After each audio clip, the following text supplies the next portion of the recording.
We are live on Facebook for our Tuesday edition of the Not Your Average Investor Show. Everybody do the thing with the hands. All right. Of the Not Your Average Investor Show. I am your host, Pablo Gonzalez. With me, as always, Greg, the Great, the Giant Cohen. Say hello, Greg. There you go. I like it, Pablo. Way to bring your A game, brother. I'm going for alliteration, right? I'm staying away from amazing, so Lee Bishop doesn't give me a hard time. And today's guest, I'm super excited to have on today. He is the definition of dynamic. He's a real estate investor. He's an entrepreneur. He hosts two podcasts, the Entrepreneur Circle and Capital Hacking Podcast. He's the founder and CEO of On Air Brands and Podmax. He is certainly not your average investor. He is Erik Cabral. Hello, Erik, and welcome. Yeah, pleasure and honor to be here, man. Really happy to be here with you and Greg and obviously the amazing community you built. So yeah, thanks for having me. Happy to have you, brother. It's always nice to have a pro podcaster with his mic on and his headset and knowing that everything's gonna go smoothly here. So Good. Before we get started, I do a little bit of housekeeping. Everybody, if this is your first time, welcome. We love seeing you. If you're coming back for third, fourth, 15th time, which is common here because we're just a couple of friends hanging out on a Tuesday and a Thursday, super happy to have you as well. This is meant to be very interactive, right? We're going to have this ongoing conversation with Erik. We want you to be a part of it. We want you to chime in. We want you to speak with each other. So there's a couple ways of doing that. Number one is hit that chat button. And once that chat opens up, drop the blue drop-down menu that says all panelists and drop that down to all panelists and attendees. That way, anything that you chat, everybody else sees. You can make a new friend. I guarantee you Lee Bishop's going to be your buddy by the end of this call. And second is hit that Q&A button. If you want to ask a question on air, hit that Q&A, put it in there. I am constantly monitoring the conversation. Marilyn, welcome. Happy Tuesday to you too. Good to have you back. I'm constantly monitoring the conversation on all channels. But if you want to make it easy for me, have me not go cross-eyed, things of that sort, put it in the Q&A panel, and it'll most likely the happiest, easiest way for me to bring up your question. And last but not least, if this is your first time here, or you're wondering what the next step is, or you just want to know a little bit more about rental income property investing, I highly, highly, highly recommend you go to the jwbwebclass.com link. I will put it in the chat here once I'm done yapping, but you go to jwbwebclass.com. It's a 45-minute webinar that Greg put together that will show you the A to Z of rental income property investing, what to look for in a market, what the best markets are in the US, what to look for in a property, things you need to consider in your time, and also what JWB does better than everybody else. And it comes with a free investor toolkit. So worth your while. Go check that thing out. And without further ado, Erik Cabral. Erik, I'm going to start with the shark at the end. You have an unbelievable story that I want you to share with our listeners. Let's just get that out of the way. I don't want to miss this one. Yeah, Pablo. No, I appreciate that. And it's funny because I've only been sharing this story online recently because I did it at a Go Abundance event and a roaring applause and standing ovation. And I'm like, hey, maybe I should start sharing this on podcasts instead of just with my friends and my tribe. So yeah, roughly a few years ago, about 6 o'clock in the morning, my wife, who was pregnant at the time, says, oh, it's time to get up, but don't worry. The contractions aren't too frequent. You take your time, take a shower, pack your bag. So, I went in with that thinking everything was cool. I didn't have to worry about, anything in panic in the emergency. So I go downstairs, I'm getting the 3-year-old ready at the time, and I hear this loud, ah, from upstairs. And I go up there and she's buckled. Her knees are buckled. She's on the floor and she's like, that was excruciating. I am not sure if I'm going to be able to, make it to the hospital. So I quickly think, yeah, that's never going to happen. We're going to just get you in the car. So I go downstairs. I get the 3-year-old ready and packed, and I get the stuff in the car, and I hear it again. It's, yeah. And then I look up the stairs, and she's practically going to fall down. And I run up, and she's like, I'm not going to make it. And I'm like, this is not even an option. Let's get to the hospital where normal people have normal births around doctors who know what the hell they're doing. And, we trust. So I get over to the stairs, and then I Saving Private Ryan her and carry her down. And she's like, she's totally in and out of like shell shock and normalcy, because at one point she's like, yeah, I'm really hungry. Can you make a sandwich before we go? Yeah! And then all of a sudden it's an attack. So we get in the car, and now it's like full panic mode. We got to get to the hospital. So I throw the 3-year-old. I don't even strap her in. I'm like in complete just focus mode. And I'm about to put the car in reverse, and I realize the garage isn't even open. I'm like, oh my God. So I got to open the garage. I'm pulling out, and we were supposed to wait for her mother, her grandma. And grandma, I'm like, we're not even going to wait. Let's just go. And I'm pulling out, and I see her pulling up, and I'm like, oh, finally, she's here. So I stopped the car because I don't want to traumatize the 3-year-old. So I didn't really want her to be a part of the hospital experience. So I take her and I throw her over to grandma. I'm like, come on, quickly, take her. So we get in the car, and I'm zooming out, and it's like out of a movie. I'm going 100 miles an hour down a safe neighborhood. Thank God I didn't hit anyone. And I am driving down each and every street on sidewalks, not sidewalks, on the side, and then past like semi trucks, and going 100 miles an hour and slowing down at red lights just to make sure there's no cars coming. And then I would go through them. So at one point I had to make a left, and I didn't realize I was all the way on the right shoulder. So I'm like literally telling people, hey, I got a baby here. She's on the way. And they pass it on. And so they kept passing it. And so finally it was like, let him go. So I cut through. Finally, I get to a point where I'm like, oh my God, I can't continue doing this, because now there's a semi wall and there's no shoulder. And now we're driving behind traffic, and it's building. And I'm like, oh my God, I don't know what to do, but I'm just going to stay focused and just look straight and just keep stroking my wife's hair. Everything's going to be good. Don't worry. And she's like, it's go time. And I, out of the corner of my eye, see her pulling her pants down. So I'm like, this is go time. I have no choice. I got to pull over. So I pull over, although I hear some stories where people don't pull over and they actually let the wife have the baby while the car is moving, which is insane to me. So I pull over, and the seconds that it took to get around to the passenger seat didn't feel like seconds. It literally felt like 20 to 25 minutes, because everything was in bullet time.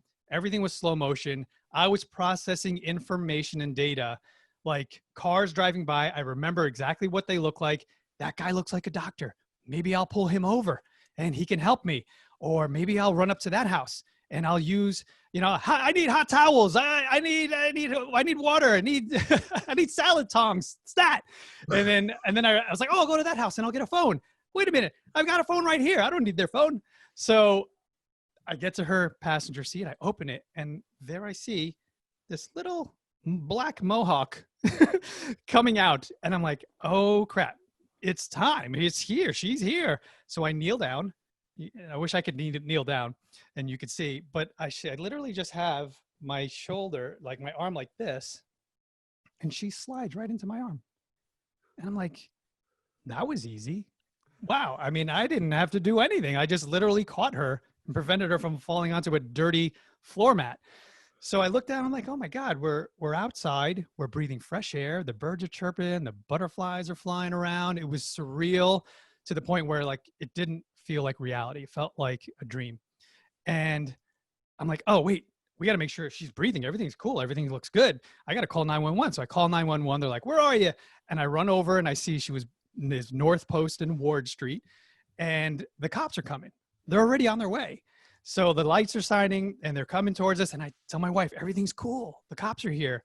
And this kid right out of the force, I swear to God, he was probably 18 years old, just wet behind the ears. And he comes up and he's pulling these blue gloves on. I'm like, we don't need this, man. I got it. I took care of it already. And all the cops start showing up. The paramedics start showing up, and Jane pulls me down and she goes, can you do me a big favor? I'm like, yeah, what? She's like, can you pull my pants back up? I forgot she was half naked, right? So pull her pants back up. All the paramedics take care of her, and the cops are pretty much lifting me up on their shoulders and like, for he's a jolly good fellow, for he's a jolly, putting cigars in my mouth, handing me a chalice.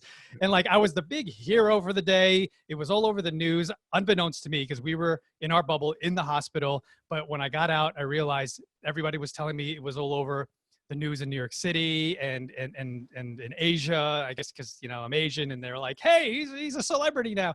But yeah, it was just amazing because that experience really showed, like, you know, trusting your instincts and going with your gut was really about, you know, trusting in the process, right? That which applies in business, you know, trusting the process and knowing that when it comes time, you'll, as an entrepreneur, make the correct decisions when needed, right? And if you don't, you go with the flow, right? Let's just go with the flow, and everything will work out. Wow, I don't even know what to say. Greg's face throughout that story was amazing. I don't know if everybody could see my face the entire time, but I just realized it towards like the last like 30 seconds. I was like this the entire time. I omitted a lot of stuff, but yeah, that's I'm truncating it for your audience here. But yeah, it was a lot of fun. It was amazing. We named her by the street name, by the way. So Ward Street. So we gave that as her middle name. So her name is Natalie Ward. Wow. Yeah. Well, with that, I feel like we can survive anything. Knowing that I've been there for the births of my two kids, I cannot put myself in the place to be so cool as you just described that experience for yourself. That's utterly terrifying. but knowing that you can survive that, I'm dying to hear a little bit more about what we can do to help others survive slightly less scary situations, but scary situations altogether here. Yeah. So, I mean, yeah, I don't know what the segue. I feel like any segue I got you, Greg. Topic is like, you know, it's not going to be ideal. So I'm going to kick it over to Pablo and help me here. Yeah, listen, we wanted to share that story because we know it's entertaining. We know people could connect with that, right? Like the fear of that happening to anybody that's having a child has got to be like right up there with the relatability, right? But you've also, Eric, you've been through other ups and downs in your career that we can all relate to as well. 100%. Unless I'm mistaken, I feel like the beginning of your transformation into this like beast of an entrepreneur that you've become kind of starts in the 2007 recession and working in corporate America. Can you kind of like bring us up to speed? Yeah, absolutely. So the first time I was ever laid off, I had corporate America by my side from the late 90s all the way till 2007. Never got laid off, never had any issue of finding jobs. Always had that security, and slowly building up and working up the corporate ladder. So in 2007, I was in a job for about 9 years, and they said, hey, we're going to lay off a dozen or more people today, and you're included in one of them. And to be honest, I was kind of bored of my situation already. And I was starting businesses while I was in this job, and really just looking for something exciting. And I was one of the few, if not the only one, that was kind of doing cartwheels because I was so excited about the opportunity. And I knew there was something else out there, but it wasn't super frightening until it happened again in 2016, 2017, when I now had a family and there was responsibility. You know, I wasn't this single guy, you know, just having to pay rent. Now I was this guy who has a house and has a 2-year-old, 3-year-old, and the second one on the way. And now I am the creative manager, the creative director at the #1 pharma company in the world. And that was supposed to be security, right? I've made it to the top, and I realized even though I made them, they were flat around, I think it was about $800,000 a year for 10 years. That's all this internal creative agency made. And when I got there and implemented systems and teams, and obviously it wasn't all me, you know, I had partners and people helping to help build and grow. But during that time, during a 1.5 to 2 years, we created the business to about 2.5 million. And that gave me the power and the confidence to realize, why do I make pharma companies that are worth billions, if not trillions of dollars, all this money, and, you know, basically corporate America, when I now realize I could do this for myself? So that was the eye opener to say, okay, I can go now to the #2 pharma company that was courting me And I said no to a high paying 6-figure salary to now venture into real estate, because I was constantly Googling during that time, what can I do? What vehicles can I start to leverage? Because now I'm entering a different phase of my life where I want legacy wealth. You know, I stumbled onto Rich Dad Poor Dad, and I saw, wow, I can create financial freedom and cash flow through properties, and all of this stuff was the pill to me.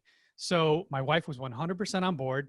We looked at our runway. We said, how much savings do we have that will allow me to build a business? Because I knew it wouldn't happen overnight.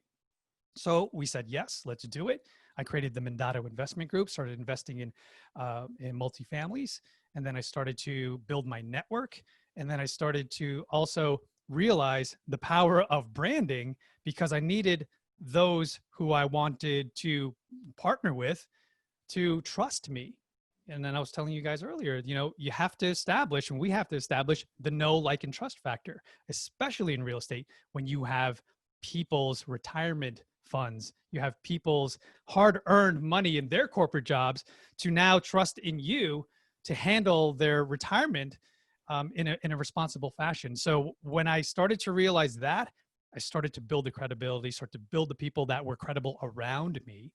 And yeah, we were off to the races. I was like, this is great. I love this environment, because it's an abundance sort of mindset environment that I loved being a part of. Erik, this is great stuff, because one of the reasons why I wanted to have you as a guest on the show is because you've been through some really difficult times, not just, you know, the recession, which you saw firsthand. You lost your job at that point. It led you to look to other income streams. And a lot of us, myself included, we survived the recession by investing the right way in real assets, real estate, you know, rental property specifically. That's very much my background. I know that's your background as well. And I know you have a couple of other parts of recession proofing yourself as well that I want our listeners to hear about. Let's first talk about the real estate. Because so many people look at real estate and they may have a different idea. Sometimes people think real estate is speculative. But if you were buying properties in 2006, when I started to buy them, the only way you held on to those properties is if they stuck to the fundamentals of rental property investing, meaning that they had positive cash flow, right? If they were negatively cash flowing, then you were speculating, you were hoping the values were going up, and they just went down. And you don't have those properties anymore. Most likely you gave them back to the bank. So that's how I survived. Talk to me about your first multifamily investment properties. How did you go about it? Were they local to you? What attracted you to there? And then let's kind of work towards a little bit more of some of the other concepts that I know are important. 100%. So my criteria very early on, and this was all very, it was helpful finding the Bigger Pockets community and realizing that I needed to use that platform to find people, right? I didn't understand that whole concept, you know, being from corporate America, networking was not a big thing, and who you know and who can help you and who you can help. That was a big sort of eye opener for me. So when I started to leverage that and start to go to meetings and showing up, I realized I need someone on my team, like full time. So I hired a coach, and it was a local broker. He managed over 150 agents, and he would bring me on ride-alongs, you know, and we would look at properties. We would sit down at diners. We would do the math on napkins, and he got me really comfortable analyzing deals. And he said, invest in your local market. Invest so that we can drive, we can touch the brick and mortar, and we could figure it out together. He had dozens and dozens of properties that he was managing himself. So once we found an opportunity, I realized during that process, I'm not buying property for appreciation, especially in Trenton, in areas like Trenton. You're buying for cash flow. So the cash flow was critical. I always went in, I said at the time, you know, this was a few years ago, you know, anything 10% and up, I wanted to make sure. And this property now is about 18%, which is crazy. So these cash flows, sort of regardless of the recession, someone's going to need to pay rent. Obviously now things are still a little crazy, but, you know, knock on wood, I'm blessed that my tenants are still paying the rent, right? We had to talk, we had that open dialogue, and the conversations were had. So they felt like they trusted me, again, the trust and reputation that I will help and I will deliver whatever it is they need, as long as they are honest with me. So they're all paying rent, and I'm not in it for the like I said, for the appreciation of something in this area, in this C plus neighborhood. And it continues to this day, cash flow. And the thing is, it started to evolve, like always looking for opportunities, always looking for multifamilies, always looking for partners or people that I could JV with in terms of private lending, because that to me was also, there's always people doing and having projects that need a hand and need capital. So that's always there as a vehicle for my wife and I to still be in, active in investing. But then also, I mean, I could jump into the big project after that if you want, and how that was also a vehicle for recession-proof. Well, before we get there, there was a couple of things that jumped out to me that I just love, because, I was a corporate guy at one point too. And the transition from being in corporate America to maybe a few years later, being so excited about buying properties in C-class neighborhoods, which are below middle income neighborhoods, never made sense to anybody else that I was working with and my family. Like, they just didn't see it. Talk to people about why that is so attractive. Like, this became your source of income, so you got it, right? Help people who might have a challenge investing in below middle income neighborhoods. Talk to them about what's so appealing to you to do that. Yeah. So the very first thing, Greg, I want to highlight to everyone is you have to get comfortable with any type of vehicle, any type of investment, anything that you're going to be putting hard-earned money into. So I first had to do that. Like you said, there was overlap, me transitioning to a real estate investor and being in corporate America. And I remember I wasn't drinking the Kool-Aid. I was swimming in it. I was in a pool of it. And I was telling anyone who would listen to me, you have to invest in real estate. And I'm talking to people who are employees. They don't get it. I'm like, have you ever heard of Robert Kiyosaki? Have you ever read this book? And no one understood it. They all thought I was completely nuts. And that was the beginning, because once you have the mindset, once you adopt the mindset of an investor and you know that there is risk involved in each and everything that we do, then you're comfortable with it. You start to get more and more accustomed to taking risks and getting the people around you, your spouse, your family, hey, I'm going to take this risk, but I'm mitigating those risks by doing the analysis. I'm looking at the deal. Here it is in black and white. It got to the point where I was talking to neighbors, because I'm in a upper class neighborhood, white collar neighborhood, where everyone has self-directed IRAs, or they have an IRA that can be converted to a self-directed IRA. And I started to educate people on ways they can get involved, and it worked. People started to see, oh, Erik's investing locally and he can go and touch it and he can show it to me. And I was getting more and more people comfortable with the idea that yes, there's risk, absolutely, but you're ready for it. You accommodate, and you have your capital and your expenditures and everything analyzed to the point where, okay, if this happens, we have this. If X happens, we have that. So once you get around that and you start to explain people, there's always a safety net because we account for it. It makes perfect sense. It makes perfect sense. All right, let's hear about this big deal. Yeah. So during that time of what I mentioned earlier, I don't think we were live yet, but I came to a crossroads, right? It was like, continue investing hardcore, full-time, syndication, multifamilies, right? Which was the Erik 2.0. Or now what has developed is a creative agency, now a multimedia agency called On Air Brands, that services real estate investors and helps them with their brands and their reputation and their social media marketing and podcasting. So that was starting to happen at the same time as a result of building a real estate network. So I had to lean on my mentors and my coaches to say, I am struggling. I don't know what to do. Do I go this path or do I go this path? Until someone said to me, you can continue being a real estate investor passively. You don't have to be super active, but you can also build an asset like a company, just like a multifamily, where now it's worth something. And if you build that to the point where it's worth millions and millions of dollars, now you can sell it just like you would a multifamily asset. That to me, when it clicked, I was like, oh my goodness, I'm going to do that. Because not only that, as much as I love real estate, I really love doing this. I'm having so much fun doing this. So let me do this for a few more years, build it to the point where now everyone knows and recognizes and loves it, and say, hey, oh, you want to kick the tires on this too? Maybe you could be a partner. Maybe you could buy it out. Who knows? Hey, Gary V, talking to you. So it's like you now can start to leverage what you've learned through real estate and apply it to business. So now we've really learned and lean heavily on business mindset and building assets and creating wealth through these vehicles now, especially during these days when tons and tons of businesses are coming online in terms of their mom and pops that are aged, they want out. They want to go dip their toes in the sand. Sounds familiar, right? If you're in the flipping business or you're in a, buy and hold business, you want to buy from people who are motivated sellers. Well, there are motivated sellers in the business side, and they have a performing asset that also can be purchased or partnered and cash flows like crazy. You have to find the opportunities. You have to keep your ears to the ground and make sure that you're recognizing these opportunities when they present themselves. Erik, I want to deep dive into PodMax, On Air Brands, the building of this asset from a business standpoint. Right before we do that, I want to go into some concepts that I think are going to be universal for both sides, right? Whether you're building a real estate asset or a business asset. And to me, when I hear your story and I look through your LinkedIn bio and whatnot, it's clear to me that your first kind of step was you started networking. You started networking in real estate groups. A year later, you're like the head of the real estate group or something like that.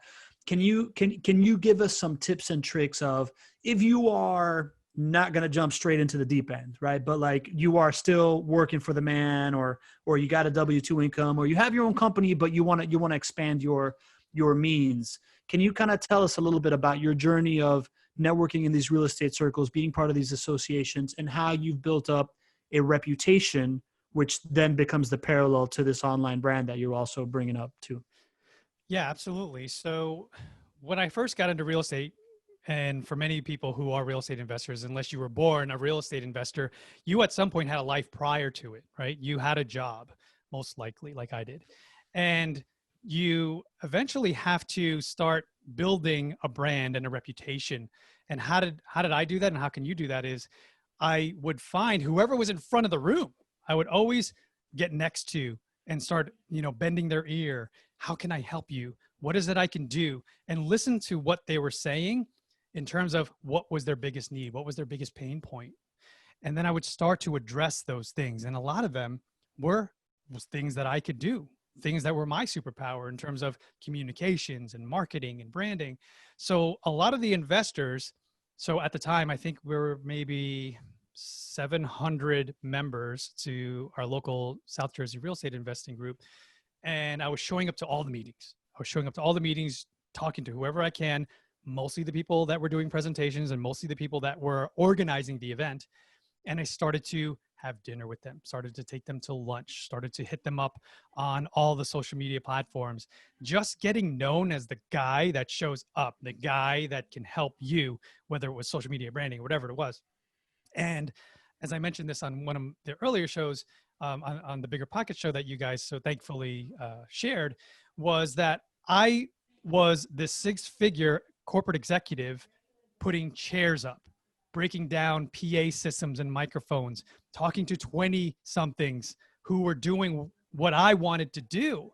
And I ate some humble pie. I made sure that I represented myself as someone that they could trust and that they can hang out with and be inspired by, because I didn't yet know how to do what they were doing, but I was really eager to learn. And then I was also able to take what they had and make it more powerful.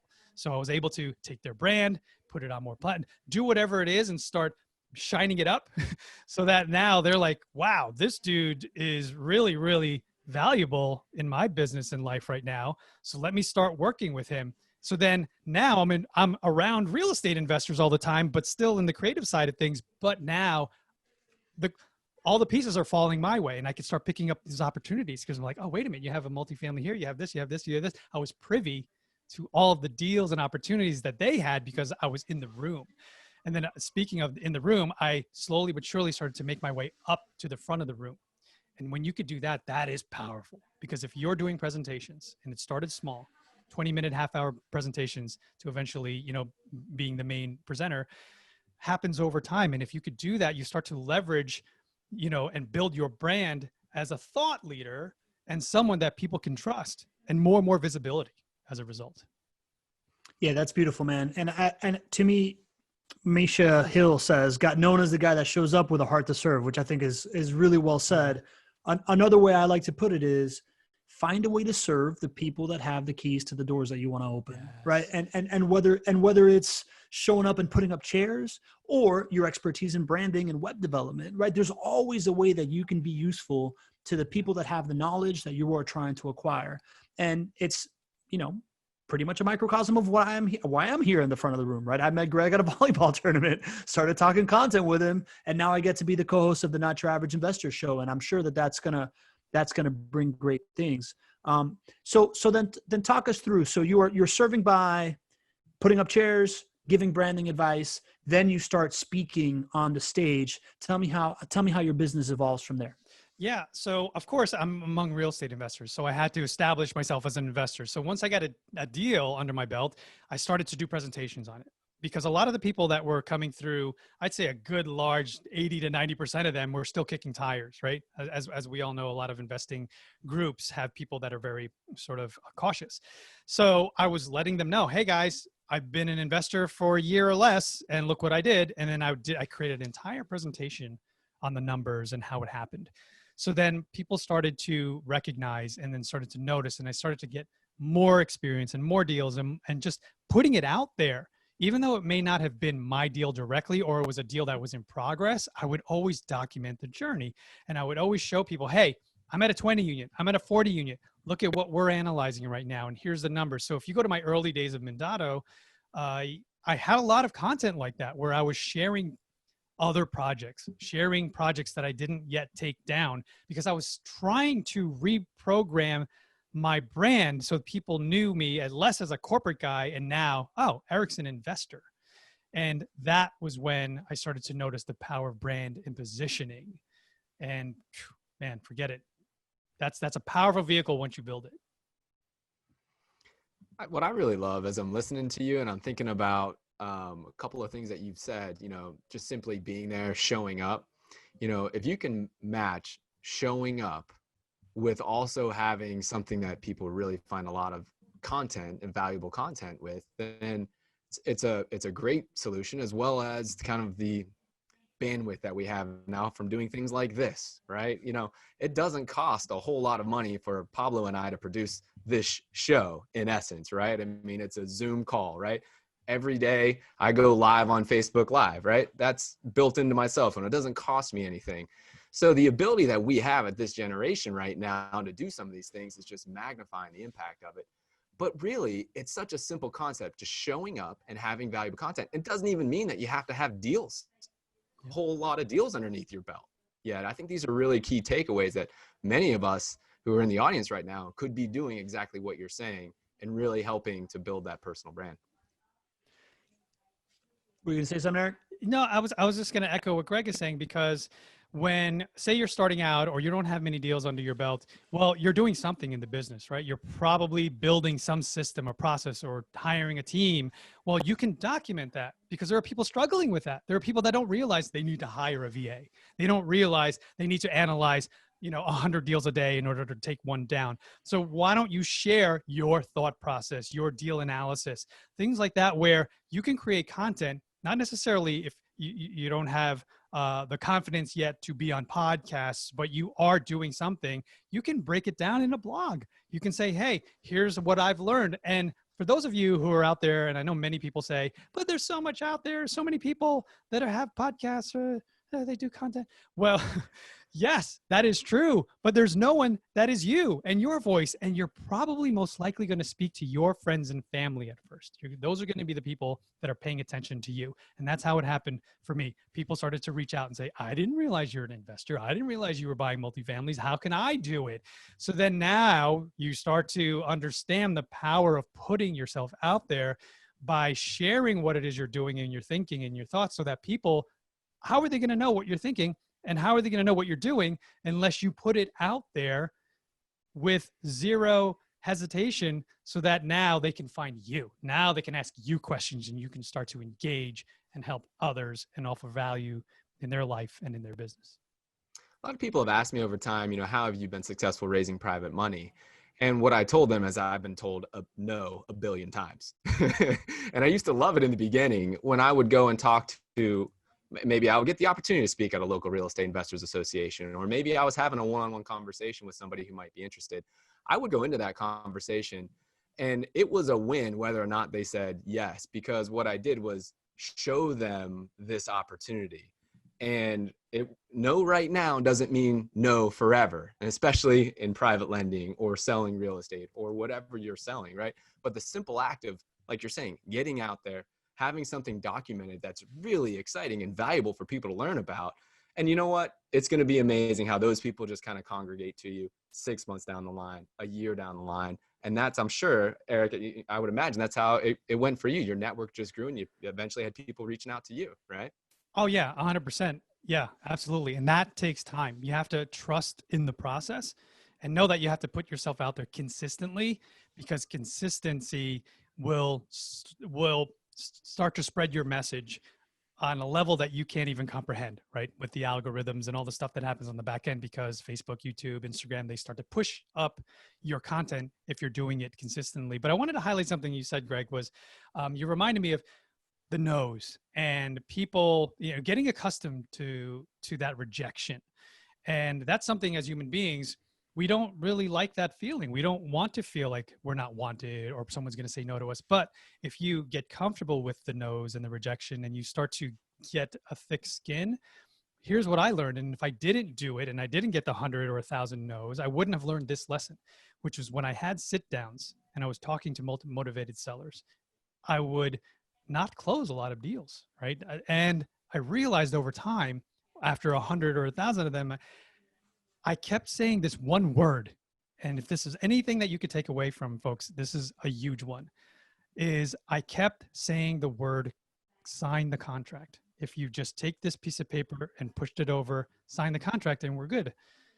That was the one word when I flipped it and said agreement. That was an eye opener. That was an aha moment. When I said, all you have to do is read over the agreement and sign it. The agreement now was less intimidating to these motivated sellers, to anyone now in business. When I'm talking to a potential client and I'm like, here's the agreement. You would think that one single word wouldn't be such a big impact, but it changed my close rate completely from that one word change. This is amazing. This is like my favorite conversation to have, right? And Maisha Hill says in the comments, I needed to hear this. Thank you, Eric. Right. So I think we're hitting some good nerves, and we are speaking to one of the most underrated parts of creating content, which is not just being seen. It's not just positioning yourself as an expert. It's the opportunity for feedback at scale, right? Like one of the big things that you're talking about is even if you're not an expert, if you put up your decision-making process online, you now have the ability not just to help somebody, but for someone to see that decision-making process and say, well, why don't you do it like this? And you can have that aha moment that maybe leads you down that path, right? And that is a really underrated part of what we're doing here at the Not Your Average Investor Show. Greg, 6 months ago, we were just kind of showing up, talking about whatever we were going to talk about. And at some point, you really hit your stride of really understanding that what JWB does is make it easy for people to invest in this asset that everybody thinks they should be investing in, but they think that the stock market is easier. And one of the proudest moments was when you told me, like, this is my future TED Talk or my life vision, right? Like the ability to not just provide value for the people showing up for this call, but for the people showing up for this call to provide value to us is equal or more so, right? So that to me is a very underrated piece of making content online and networking and going through those iterations. So I kind of want to ask you now at this point, Eric, right? Like, you really landed on my radar, right? We met at this podcasting conference, but when my buddy John Briggs was breaking down, who to me is a beast at really breaking down shortcuts to authority, and he mentioned PodMax, and then it hit me, man. I was like, oh, wow, you guys really do have this thing figured out, right? Like, for someone who's trying to take that shortcut to putting out the content that people want to, so you can get that feedback, so you can position yourself as an expert, so you can rapidly build a personal brand. Tell me how you would advise someone to do that. Yeah. So I want to mirror the parallels here, right? With real estate, right? So we as investors, when you realize that you are not asking someone for their hard-earned dollar, You're not begging for money or capital. You're actually a deal provider, as my good friend and partner, Matt Faircloth, always mentions in his book, Raising Private Capital, was they're deal providers and then there are cash providers, right? So there are people that don't have access to these deals. There are people that don't have any clue how to invest in real estate, but they know that they should. So then and you realize when you frame that in your mind, I'm not asking them for money. I'm giving them an opportunity that they normally wouldn't have, right? Mm. So the same thing happened with PodMax. This company wasn't built by design. It was built out of necessity because we started to build our network of podcasters, and we obviously needed content. We're interviewing greats like Robert Kiyosaki, Grant Cardone. All these people are on our shows. And we're like, how do we give people access the way we do, right? Because the shortcut is, just like with real estate, I have done all this hard work. This is why I make a management fee. I've done all the hard work, all the due diligence. I'm the one taking all the risks. And therefore now you as a passive investor can come in and be a part of it, right? So the same thing with PodMax. We've built this asset and this platform for people to leverage. They didn't have to do all the years and years of networking, all the handshaking, all the emails, all the assistants that I've spoken to get to people that they would normally never be able to get to. By coming to PodMax, by stepping into this asset, now you're recording on multiple shows. You're on the Cashflow Ninja. You're on all these massive brands as a result of being part of PodMax, which is crazy, right? So then what we started to notice, we were all about, oh, you'll be on podcasts. That's the main value that we're providing. That wasn't it, because we started to grow the business and we noticed people loved the networking aspect. Oh my God, I met my business partner there. I just got a dozen leads from being at PodMax. And then we started to put major keynotes like Entrepreneur Magazine, VaynerMedia, like all these people on our stage, which is crazy because we're actually getting the heads of the people in these companies, the presidents of these companies on stage and sharing with the community like, hey, here's how you can leverage social media, or here's how you can, it applies to all businesses, real estate and any type of business. Here's the information that our keynotes provide. So then people start to realize, oh my God, I'm coming to all these PodMaxes because not only am I getting on shows, I'm getting his keynotes, I'm getting a business, I'm getting all this advice, I'm meeting people and I'm networking during a time when it's really difficult to get back to networking. Because all I have to, here's the cool thing about it, I noticed, and this is one of some of the feedback we got, was that the vulnerability and the transparency and the openness that people are coming to the table with is a result of being home. A lot of people are sitting in their pajamas right now. Who knows? Maybe Pablo is wearing sweatpants. He looks really buttoned up, but you never know, because now people are home. They're in the comfort of their own home and they feel like they can share. So then that creates an environment of transparency and authenticity and all these people coming in with the same goals of helping each other and providing value in each other's business. So really, it truly became this magnificent event to the point where now VaynerMedia, Gary V's company, had a meeting with me to ask, how do we do it? They were trying to break it down. We were part of your event. We loved it. Tell us how to do it. Not tell us how to do it. I don't need to tell them how to do what they're doing. They're a multi-million-dollar company. But for when it came to virtual events, we launched it so early during COVID that they were like, there are pieces here and there's ingredients to this that we can probably implement in what we're doing. So I knew we were onto something when I was scheduled meetings with the team at Vayner. So talk to me about kind of your transition now and where you are years later, and compare it to Erik, who was fired in 2017, and what you thought recession proofing was in 2017 before you were fired, and what you think recession proofing is now. Yeah. So it was simple, right? Then not simple, but once you take the purple pill or however you get that shift in mindset when it comes to assets versus liabilities, because that was what had me punching the steering wheel in my car during the commute. Like, oh my God, I've been a fool all this time thinking that my primary residence was an asset. It's not making me money. I get it now. So that was the simple path. But then once that path, that first step was taken, I had no idea all the requirements it would take to be a stellar entrepreneur in terms of, now you have to build a network. You have to build your reputation and your brand. You have to start putting yourself out there through content. You have to start getting on podcasts. You start to have blogs.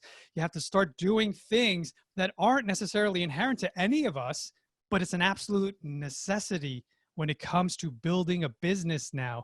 Every business, whether you're selling shoes or you're a pizza shop, whatever it is, you have to have a presence on social media and treat it as such. You have to have a company basically inside of your company that is a social media marketing engine. Whether you hire them out or you build one yourself, you have to now recognize and appreciate and understand that is what is necessary to survive in this day and age. I think it's amazing, and I've lived this journey that you're talking about, how difficult it is to build a personal brand. Pablo knows this about me. For the last 2 years, I went about really being a little bit more vocal on social and a whole lot of trainings that I did. And it was really, really, really difficult. And I didn't enjoy it nearly as much as I do now with the show and with our group and all that good stuff. We've really figured some things out, but it took 2 years for me to figure it out. So to have PodMax there to kind of help for those to kind of build that brand up, and to do it from somebody who has been down that path makes it really easy, is really, really exciting for somebody like myself. And I know for other people in the audience as well.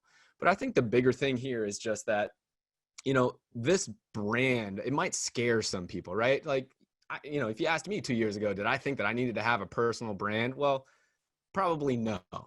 But things have changed, right? And I would go back to when I used to work at J&J, and I used to think that I had security because I worked for a big corporation, right? That was not realistic, right? We know how that all works out. It's worked out that way for me. It worked out that way for Erik. I'm sure for many of you on the call, it's worked out, to not be as secure as you thought. But something that somebody cannot take away from you, no matter what happens to your job, no matter what happens in the economy, is you being a thought leader. And to whatever degree you're going to do that, maybe it's working with PodMax. I mean, that would be a great idea. But whatever you do, it might be something much less intense, right? It might be you writing a blog. It might be you writing an email to 10 people who think that you know exactly what you're talking about. That's really recession proofing. In addition to the real assets, you guys know I love rental properties, but this has been a really big mindset shift for me, talking about what real recession proofing is. Yeah, because recession proofing has many parallels, and this is one of them. One of the critical components to recession proofing is always paying attention to your brand, your message, and the value that you're providing, regardless of the economy, right? So right now I'm talking a lot about mindset. Why? Because a lot of people are feeling down. They're feeling like there's no answers during all of this. So you have to sort of be mindful of what's happening and shift your content if necessary. Like Greg is saying, now is a great time to still continue and trust that real estate is a perfect vehicle, regardless of what's happening, because we've been through these times before. We've seen it happen. There maybe needs to be a shift in different types of vehicles within real estate. Whether it's private lending, there's always going to be people doing deals. There's ways that you could still get involved, but still get involved. And then the other layer that I was talking about is sharing what you're doing. So if it's private lending, if it's analyzing deals, putting yourself out there in terms of, okay, what I'm saying here, it can help someone. There's someone out there in my network within arm's length that I can help if they want to get to this, because they're searching for answers too. So just find that vehicle, find the platform. If it's not video, I mean, video is really powerful. That's hence why we're all here. But if blogging is more comfortable for you and you're a good writer, or you need to hire a writer or show it to someone that is a writer and say, hey, would you mind taking a few moments to just massage this for me? Because I'm going to put this up as a post. So there's ways to do it. You just have to figure it out or reach out to people who probably know the answers and start to leverage their expertise. This is awesome. I'm having such a good time here and getting really, really good feedback here. Listen, we were kind of nervous going into this, right? Because we're talking some high level stuff, personal branding, creating content, right? It ties into real estate. It ties into recession proofing, but we're getting really, really good feedback in the chat. Emmy Boy is saying very smart talk today. Maisha Hill has been all over from the beginning. Roldan Crepo said he's really happy that by the way, Roldan, I pronounced it correctly. Roldan Crepo, right? It's not my lazy lower lip that makes it sound like a B. That he's really, really happy he showed up today. And I just find it amazing how it all kind of like comes together. I want to just hit on something real quick. First of all, Erik, everybody is freaking out about how awesome you are. Can you just tell people where to find you, how to connect with you, stuff like that? Yeah, absolutely. If you'd love to continue the conversation, I used to put my email out there, but I can't anymore because I just can't keep up. But yeah, you could find us on airbrands.com. So onairbrands.com is our media agency producing podcasts and doing all sorts of things creative. But then we also have Podmax, which is the event I was talking about. So you can find that at podmax.co.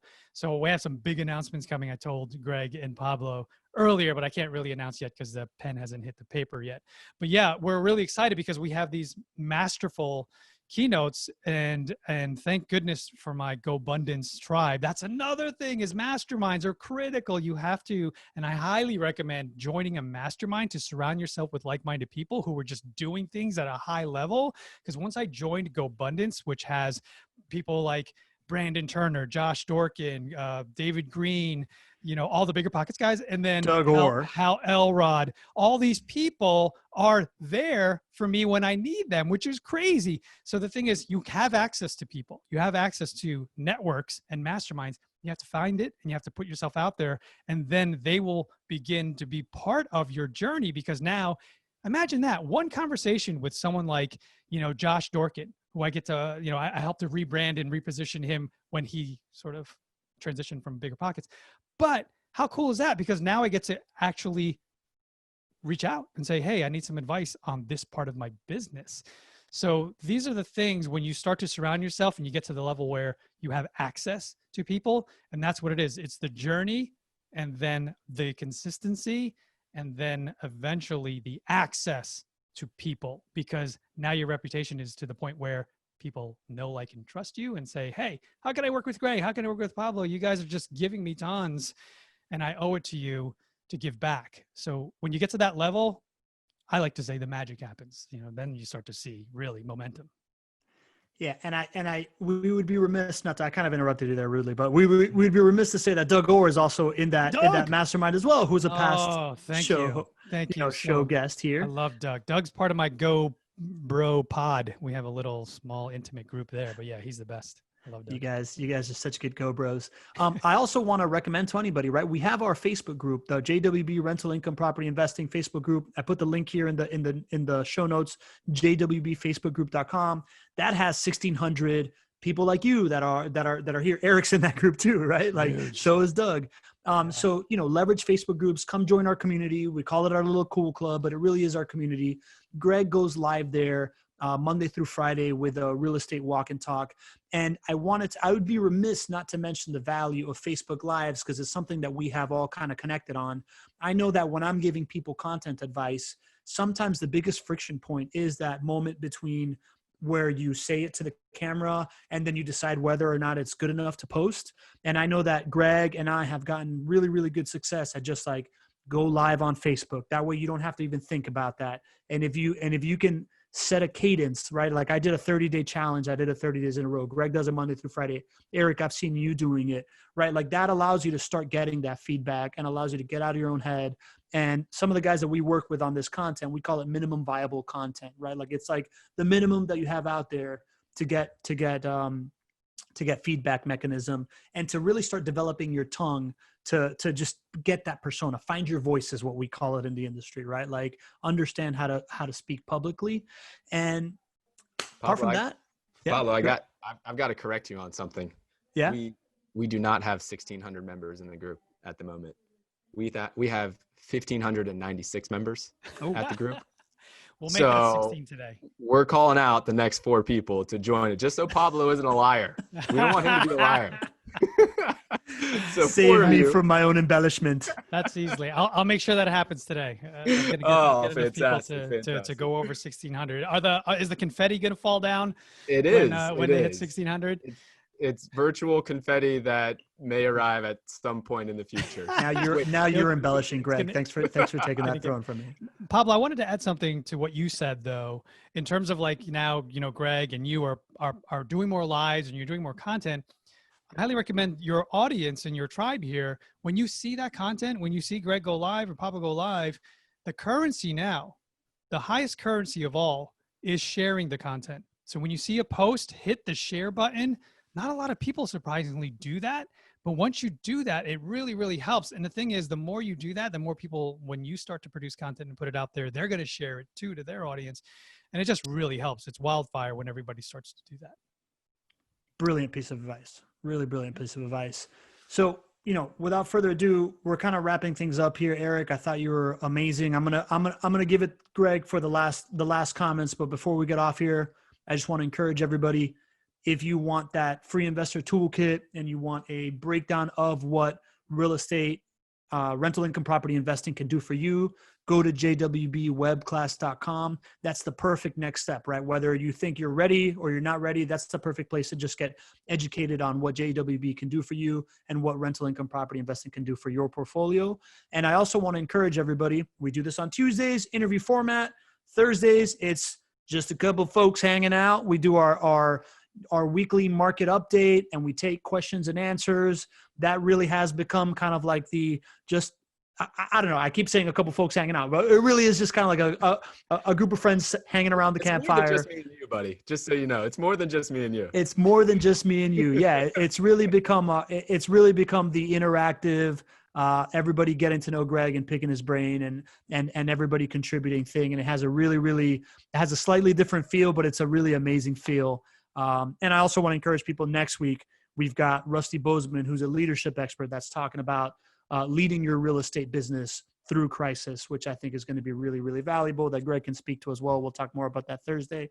But Eric, I just want to say from me, thank you, man. This has been amazing. I'm super pumped for what you're doing. I think it's awesome. I'm really encouraging people to really follow what you're doing because I think it's adding a lot of value. And I'll leave it to Greg for the last word here. Well, thanks, Pablo. I'm so excited. I'm knocking the mic over here. What a great show. And before we kind of end, I do want to invite everybody to be a part of the watch party I do on Tuesday nights at 9 p.m. We replay the show. And quite honestly, there's a lot of you that attend live that, maybe missed one thing here or there. The show is so great. You wanted to watch it again. So I know I see Marilyn in there. I see Roldan in there a lot of times. I see a number of you. So would thoroughly encourage you to join me at 9 p.m. in the Facebook group for the watch party tonight. And then Thursday is going to be awesome. It is the Cool Club with just me and Pablo and like 50 other people who also get a lot of value out of it. So we'll see you there.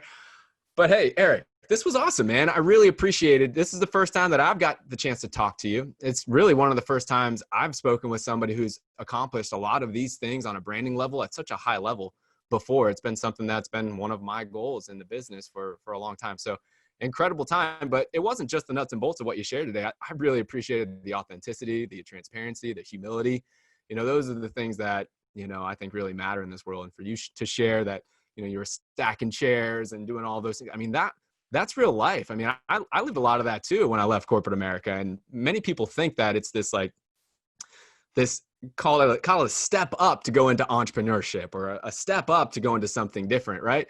What you do is you humble yourself and you get down and dirty and you do whatever it takes in the beginning, to kind of rebuild yourself. So I appreciate you sharing that. And I think anybody listening can take something away from what you shared today, right? Because we heard about how real assets were the first thing that kind of built this cash flow, call it a floor for you, which gave you the confidence to then go and do something in addition to that. And, real assets, you guys know I believe in that.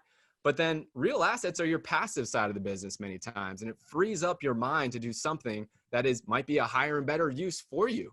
And so it's great, Eric, to see what you've been able to build with PodMax and everything you've got going on there, because I know it's a huge value. So thank you again for spending some time with us, sharing your insights. And, I certainly hope we can get you back here on the Not Your Average Investor Show. Yeah, I appreciate you and Pablo and everything you're doing, and building a tribe and a community is really, really important. And I appreciate you for doing that. And I hope everyone gets an opportunity to take advantage of it, because it's really, having access to you guys is really, really important. And, thanks again for having me. All right. The Jerry Rice of baby catching, Erik Cabral. See you all on Thursday. See you guys. Bye-bye.